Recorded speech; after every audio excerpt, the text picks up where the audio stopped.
Greetings, fellow humans, and welcome back to this channel. Oh my god, it's alive. It's alive. Some people have asked me if everything's okay, what have I been up to, yada, yada, yada. What are my next plans, etc. I burned the I didn't burn the candle at both ends earlier this year. I just chucked it in the fire. It's been an intense year. I published 2 books in March. I haven't spoken about any of those on my channel. I've spoken in other channels and in interviews and stuff like that, but I haven't done a proper intro video here on my channel. The other book that video is gonna be in Spanish because that book is in Spanish, but this video is in English because it is the second installment of the Daydreams on the Sherbet Shore. First installment was it from 2016. These are light, whimsical, smile-inducing stories. Try to imagine a combination between Peter Pan and Willy Wonka and the Chocolate Factory. That's pretty much the tone that we're going. No violence, sweet, smile-inducing. Okay, that's over 200 pages. What if I told you that this is just 5 short stories? Short. Most short stories here are in the 20-page realm. I wanted to flesh out the short stories in Draem, the dream world, a lot more, not a little bit more, a lot more, and definitely feel like I was able to achieve that here. These adventures, you're going to see a character named JD. It is based on someone you might know if you've ever been on this channel, and Claudette. Claudette is a fellow author from the UK. This project came about from a random conversation we had about 10 years ago. We were just being silly and saying random stuff, and I'm like, I'm going to make a series about this. And she's like, go for it. And I'm like, I will. And she's like, go for it. And then I went for it, and she's like, wow, you went for it. And I'm like, yeah. So 5 short stories.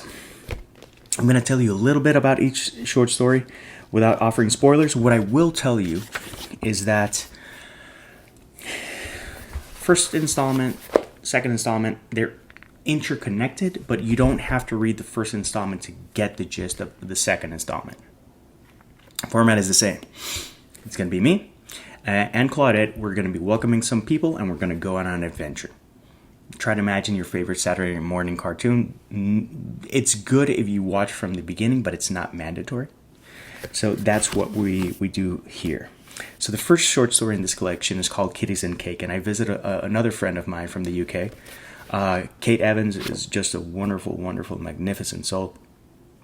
Someone who's offered a lot of support. Again, the decade. It's crazy that being 10 years an author, and there's been people that have been supporting me that long. And so first off, thank you, Kate, and thanks to everyone who's been there with me. Kate's a good soul. And I wanted to take her on an adventure, and that's what this is about. These stories are about taking people whom I care about and who are special in my life for X or Y reason, just going on an adventure. So she lives in a place called Felinia. That is the little country within Draem. And Felinia is a country that is meant to soar in the skies of Draem.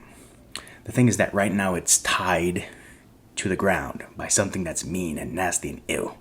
So we have to help her release that country. That's what that story is about. I don't want to go into more details because, again, it's a short story. It's about 20 pages. There's a lot of intricate details. There are a lot of nuances. There are a lot of Easter eggs that are for Kate and her family, and each of the short stories does that for the people that I invite over. It's just something that's very personal, very sweet, but also showing that something that you do for a good friend can also be enjoyed by other people. The second short story is called The Savory Sensational Sabbatical. Alliteration much? There I invite another UK friend, Karen Oren, very good friend. Haven't heard from her in a while. I do hope that she's okay. This was inviting her and her parents to the world of Draem, just so that they could have a little vacation and a little adventure. We go to the Mandarin Museum, and we see a very special art exhibition that takes place in the world of dreams. So try to imagine how far we can go with that concept. And it's pushing it as far as it can go in terms of storytelling, in terms of art, in terms of creation and creativity, and how we resonate as humans with art. A hat trick or 3 a U.S. friend called Sheila Bliss. I invite her and her family, and basically we have to help friends of that family reconcile and heal in different ways. And the people who have the solutions are Sheila's family. The fourth short story is a tribute to a friend from grade school, Juan Maldonado. He's a really lovely guy. He passed away a couple of years ago in a car crash. I wanted to write something specifically for his daughters, so that they knew that his dad was a special guy. It's not that we were super close. It's that we were close as kids. We drifted apart as that happens with grade school friends. But I did the exercise and I couldn't remember one negative thing about the guy. He was always in my memories, and even in high school when I saw him, he was always smiling, always had a good positive attitude. Really sweet guy. It was a shame that he passed away, and in the manner that he passed away. We have mutual friends, and I included all of them in that short story. It's a short story as a tribute, not only to Juan, but an invitation to people to visit a certain place in their heart, so that they can go into that heart mine, find a stone and skip it on a memory lake. That's pretty much the concept. Again, I don't want to go too much into detail because I don't want to offer spoilers. And the last one is Ribbons and Smiles. And that short story took me a long time to write. That is from a friend from India, Seema Tabasum, and her. It's with her husband, and her son. Seema's a hell of a poet and just a really, really sweet human. Her husband is a lovely dude, and her son Abu is just he's a good kid, and I'm looking forward to seeing how he develops into a wonderful, strong and well mannered and well-meaning man. But I wanted to do a story where the Tabasum family helps us find a solution to spread smiles in the world, and that's the story. I'm giving you a very overview of what these stories are, because the idea is to just go with the flow, go with the adventure, and smile. So, Daydreams on the Sherbet Shore. It's available physically on Amazon, digital on Amazon, but it's also available in several bookstores in Puerto Rico. And Librería El Laberinto, if I'm not mistaken, and of course my home away from home, my book home away from home, Tazas y Portadas, whom I will always support, and I will always be happy if I have to do another order and send them more books. So if you want physical books, there are two options in Puerto Rico. If you just want to get free shipping from Amazon, you can do that as well. And if you are so inclined to get the digital version, by all means go there.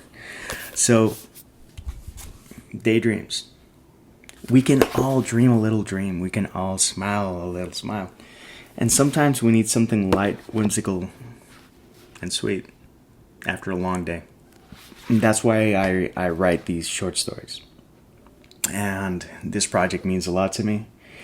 A special note is this beautiful cover. I do have plans to invite the artist who designed this cover and who designed another video to discuss the other cover that I have from books from this year. This was Melissa Lettuce, at Melissa Lettuce Art. She is absolutely brilliant. This is me, by the way, and this is the Falcori. The Falcori is a dragon vehicle, and he adjusts his shape and the mode of transportation to whatever the adventure needs. In this occasion, he's a teapot train. So, as you can see, it's a lot of fun. It's a lot of whimsy. And Melissa really did a wonderful job, and she helped me a lot in the development of this cover. And I can't wait to have her over on the channel so that you guys can meet her and hopefully contact her, because, again, highly recommend her. Top-notch talent, super responsible, sharp, attention to detail, and a lot of heart. You know, it's cool when someone has talent. It's wonderful when someone has talent and a really good soul. So, by all means, keep an eye out, because we're going to have her on the blog and we're going to have her here. So, without further ado, 10 minutes, pretty good, pretty solid video as a comeback. Till next time, peace, love, and mackerels. You stay classy. I'll try to be here a bit more often. And man, just thanks for watching. Cheers.